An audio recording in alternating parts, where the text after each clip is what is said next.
everyone, this is Marina and you're watching my monthly forecast video for Virgo for January 2017.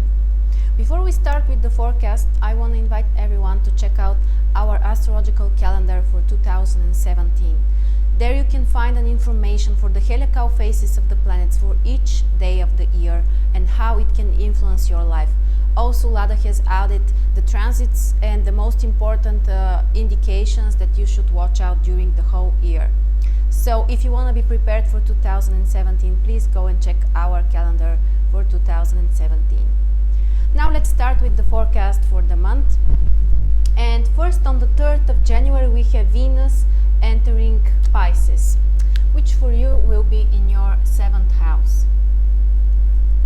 Venus is the traditional ruler of 7th house, so its influence is very positive and even stronger than in unusual cases. So it means that that's an important and really positive transit for you.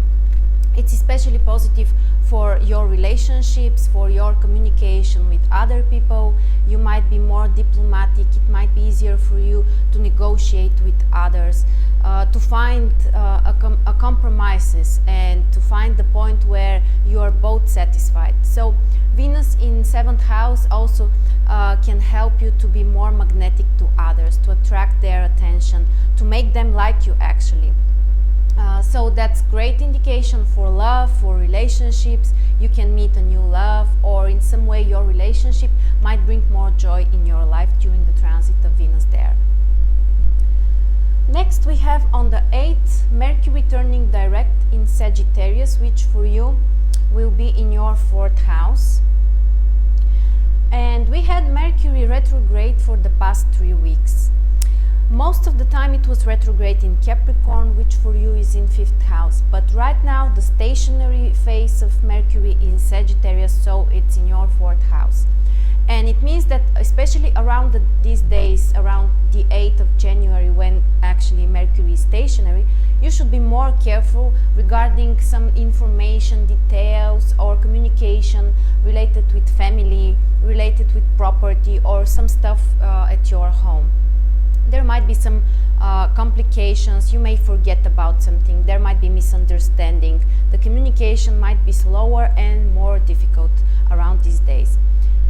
But after that we have Mercury entering Capricorn on the 12th and moving to your 5th house. And actually, as we said, Mercury spent most of the time of the retrograde period in Capricorn. So it means that it will influence your love life, your romantic relationships, your creativity, your inspiration. And you might be able to change the things that has happened for you during the past few weeks while Mercury was retrograde. Now things may come clear. If there was certain misunderstanding, you can correct it, or you may get the right information, or just you may change your plans that you have made during the past few weeks actually. And generally the transit of Mercury in 5th house is very good for feeling more inspired, having some more creative ideas, especially for people who are working in the area of arts or show business. They might be really inspired and have some great new ideas during the transit of Mercury in their 5th house. Also on the 12th we have full moon, which is on the 23rd degree in Cancer and Capricorn. So for you it's in your 11th and 5th house. The full moons are periods when we can realize something, our vision about certain area of our life might become clearer. Also, it's possible to achieve some kind of material realization of a project that you have started or a concrete idea that you have had during the past. So in your case, it activates the axis 5th and 11th house. 5th house is related with your creativity, with everything that is related with your personal desires, the things that you do for yourself.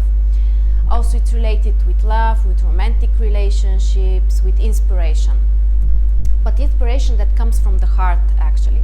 And 11th house is related also with inspiration, but mental inspiration. This is the world of our ideas when we are very objective, not influenced by our heart. So we may need to find the balance between these two areas of our life and between these polarities actually. And this might be a challenge, but at the same time you can achieve some material results due to this inspiration and even this conflict at some point.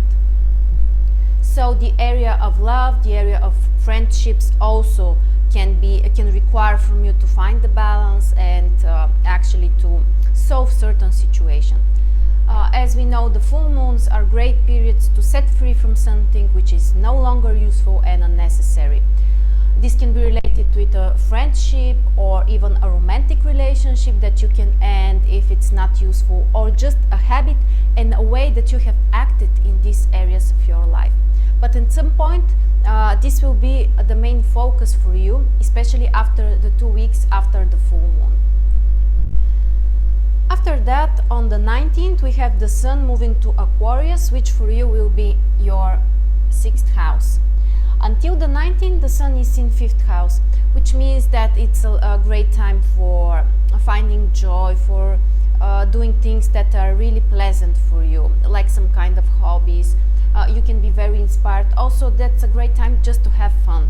But after that, after the 19th, when the Sun moves to Aquarius and 6th house, it will be a better period to focus more on your work, to focus more on obligations, the things that you have and you need to do. So be prepared and try to plan your actions in this way so that you can get the best out of the transits. And after that, on the 28th, we have also a new moon on the 9th degree in Aquarius, again in your 6th house. So there is even more energy in the area of work, obligations, tasks for you. It's a great time to focus more on this area, also to start some new initiatives and projects. This can be a new work project, or for some people who have been unemployed or searching for another work position, this can be actually the lunation that can bring more energy and help them to find the new beginning that they're searching for. Also, actually 6th house is related with our health, so this is a great time for you to start a new health regime or just to pay more attention on your health. And as we said, the first part of the month is more for having fun and entertainment, and the second part, especially after the 19th, is more about obligations, works and things that you should do. And finally, on the 28th, we have also Mars moving to Aries, which for you is in 8th house. So most of the month, actually until the 28th, Mars is in 7th house, which means that there might be lots of energy in your relationships. Certain tension also is possible because Mars can make us more impatient, sometimes even more harsh with people.